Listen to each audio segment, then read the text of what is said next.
Alright guys, a bit of an unusual video today, but I've been working on some of these Protons for the arena. I do a little bit of maintenance work for them. They use the heck out of these things because they're relatively simple, they don't jam too often and stuff like that. But they are hard to come by, and so fairly regularly when I do go to the arena, they'll trade me out ones that I've fixed for ones that need to be fixed. And so I've been doing a little bit of that today and figured I'd kind of bring you guys up to speed on what's kind of going on, just in case anybody else has had the same problems. So there seems to be two major breakages on these things. The first, and probably the most common, is where it won't catch at all. You're fighting the tension of the throwing arm, and so it won't work at all. So we're gonna open it up real quick and kind of show you what's going on. And remember to take the first two screws out of the muzzle first. Okay, and there are 10 screws to hold the two halves together, and they are all the same size, so you don't have to worry about keeping track of that. Now the dumb thing, or I guess the weird thing, about at least the Proton is that the internals are on the screw side. So whereas most blasters, you take the screws out of the top, you pull this shell off, and you're left with the internals on the other side. Here, you take the screws out of this, then you gotta flip it over, and then pull this side off. And sometimes they're a bit snug, but usually, if you just get a screwdriver in, there's a little gap in the shell here. Kind of pop it out a little bit. A little bit of wiggle. Sometimes they stick down at the bottom of the grip, but this one was okay. So, now you have all the internals on this side. And what we're looking at here is, if you've never opened up a Vortex blaster before, they're really screwy inside. Instead of a regular compression spring, you have a real burly torsion spring in here that moves this throwing arm with a little hook on the end, and that's what basically flings the discs out. So, but to prime it, you have this kind of a tray, I guess you'd call it, that has this kind of a tab set up down here that actually pushes the arm back. And what happens is there's a little wheel that breaks, and I'm not sure what the purpose of the little wheel is. But it breaks.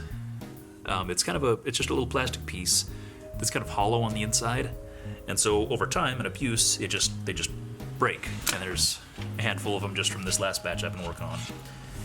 And when that breaks, you don't have as much material on what's pushing it back. So basically, when you pull the tray back, it doesn't pull the arm back far enough to catch on this little catch here. So it pushes it back there, but you need just that much more travel to lock it in place. And sometimes only half of the wheel will break off, and so once in a while it'll catch if that little wheel happens to have rotated around towards pushing in the right spot.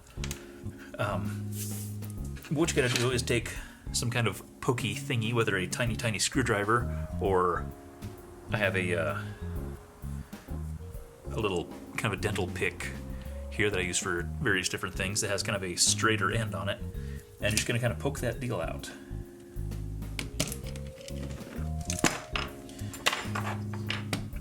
And so you have this little pin, and then you have what's left of the little wheel.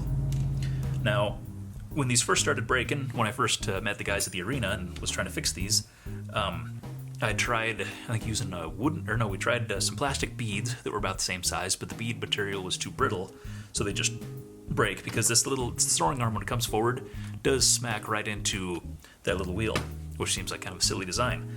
So we tried those plastic beads. We tried something else after that. Oh, we tried some rubber, what were they? Like rubber plugs that were about the right size, but those, in the course of moving back and forth, would just work the pin through the rubber. And then I built these little aluminum guys. This basically, I think it was 5/16 aluminum rod that we cut and drilled out. The problem was that apparently since the throwing arm does make contact with the little wheel up here, it was hitting so hard, or I guess the aluminum wasn't giving enough, that it would basically break the end of this throwing arm off. It would basically break off the little hook to where it would catch, but when you pull the trigger, it would slide right underneath the disc, and it would just frustrate people, which I haven't found a way to fix that yet because that is a weird material and really nothing you can do to fix it. So the fix that I've most recently done is using this 5/16 nylon rod, cut to length and drilled, which has been holding up really well. And there's, well, let's trip this. You can, if you want to, take out the trigger assembly, or like, yeah, the trigger catch assembly, and then sneak the, let's just go ahead and do that. It's kind of tricky either way. So there's 3 screws, there's 2 black ones and a silver one, which is weird. Let's get the spring out of there. Then you just kind of wiggle this guy up and out. And there's a lock that kind of comes up in this little slot in the middle of the tray. You have to kind of sneak out. That's this guy right here. So there's that. Left that screw behind. Now there's still more weird stuff. There's a little, if you kind of look in there, there's a linkage down here that is tripped by this goofy thing on the tray that's part of the jam release deal. And then there's a little wheel on another linkage up here that moves that kind of helps hold the disc in place. So you want to pull this guy down so it'll release this side, just kind of wiggle it up and out. Then you can either take out this, which usually is 1, 2, sometimes I put a 3rd screw in and pull that out. But if you just pull the throwing arm out, you can kind of sneak it out that way, and you're left with this little tray. This is what we're looking at. So take your replacement piece, slide it in there, line up the holes, take your pin. I just have a pair of regular slip joint pliers that happen to be just about the right dimension when they're closed all the way, like that. That way you're not putting too much stress on the plastic. Give it a good hug. Also, watch for these little, there's 1, 2, 3 little roller assemblies that kind of help make everything operate smoothly. Sometimes the little pins will work their way out and gouge into the side of the plastic or bend over and jam things up. So while you got it open, just make sure everybody's all hunky-dory there. I have seen these extension springs break. It's just a return spring. There's a little hook on the bottom of the tray here. You just kind of hook it on there, and there's a screw boss there. So just if you have that kind of issue as well, that's, in fact, I think I fixed 3 of them in this last batch that had that wrong. So to replace it, you pull the throwing arm back, squeeze that guy in there, let the throwing arm come forward. Now you have this little lock guy in here. So you're gonna pull it down, and then kind of slip the edge of the tray over. And sometimes you need to wiggle this guy around to make sure he's not hanging up on the slide. So now, looks like we're back in action. This goofy insert piece is basically just serves as the bottom screw port that holds the front of the muzzle on. So drop that guy back in. Now the whole trigger and catch assembly is kind of goofy. Rarely do I ever have them really drop into place. You kind of have to match up the front or back screw port and then kind of shimmy it around and push and wiggle and stuff like that. Usually easier to do without the screws, but if I'm doing a big batch like this, then quite often I'll just tough it out. So just kind of wheel it down in there, make sure that this goofy little safety is in place in the middle of the tray. Line up that guy, line up that guy. Now he dropped into place. For whatever reason, the one silver screw, that I don't know why it's silver, but it's been silver on several hundreds of these that I've worked on. So I just go with it. Goes in the middle. I don't believe the threads are any different, but, you know, might as well put things back where they belong. Screw in there. Screw in there. Don't forget your trigger spring. Then we can drop this back on. Okay, I go ahead and test them There. Put that back out.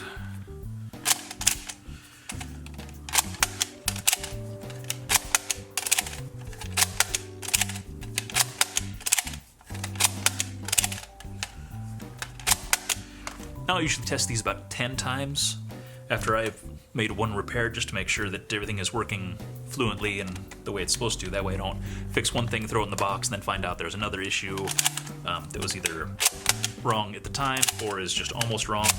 But he seems to be working pretty good, so we'll go ahead and drop the muzzle back on, put all the screws back in. Okay, test it one more time.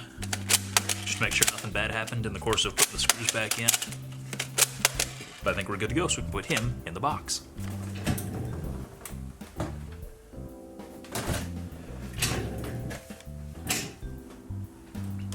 Next up, the second most common issue I have is one that'll catch okay, but usually there's this little trigger on the side that releases the tray when you load it. The idea is you load it, put your disc in, and then push this lever. But sometimes the catch can wear out to where you pull it back, and you have to argue with it. You know, then sometimes it'll eat your fingers while you're trying to load it. Which, you know, if you're paying to go to the arena and they give you this thing and it bites your fingers, you're going to be a little upset. So we'll open it up and kind of show you what's going on with that.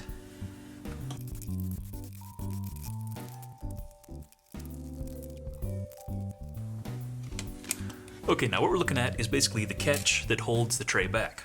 And that is this little guy on the back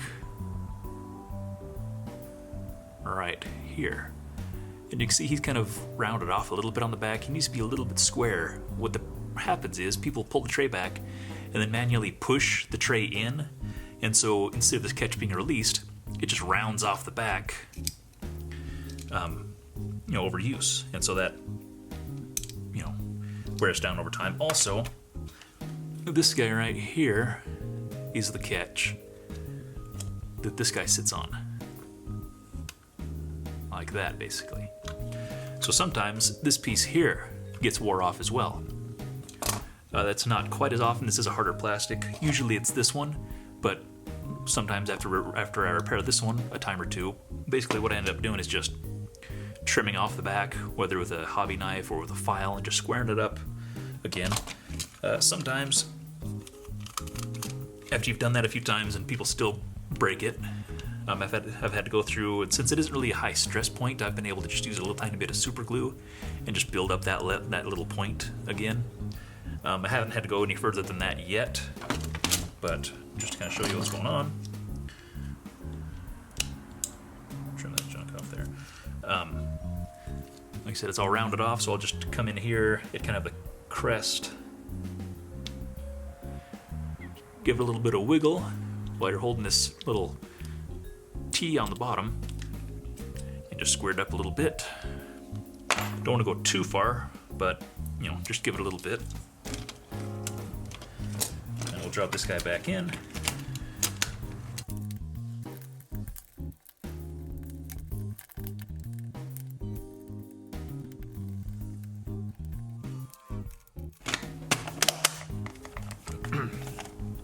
Okay, so now we prime it back, put the disc in. That works.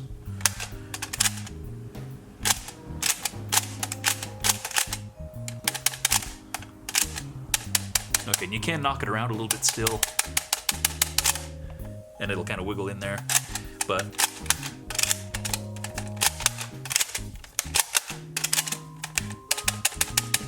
you really gotta try. So I think that guy is good to go. So we'll button him back up.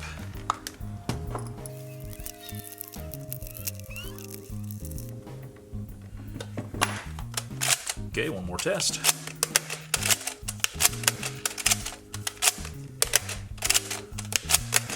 I think we're good to go. Put him in a box. All right. So I know that's kind of a weird video, but I figured there isn't a whole lot of information on there on the Proton. I've never actually heard of anybody else having these issues, but I've seen literally hundreds of these with these same issues just going through the arena. So hopefully that's able to help somebody who has these problems. If you have any other particular questions about some of the repairs that I made to these or anything like that, go ahead and leave them in the comments below and I'll get to them the best as I can. And until next time, wishing blue skies and green lights to you and yours, and may all your troubles be teeny weeny ones.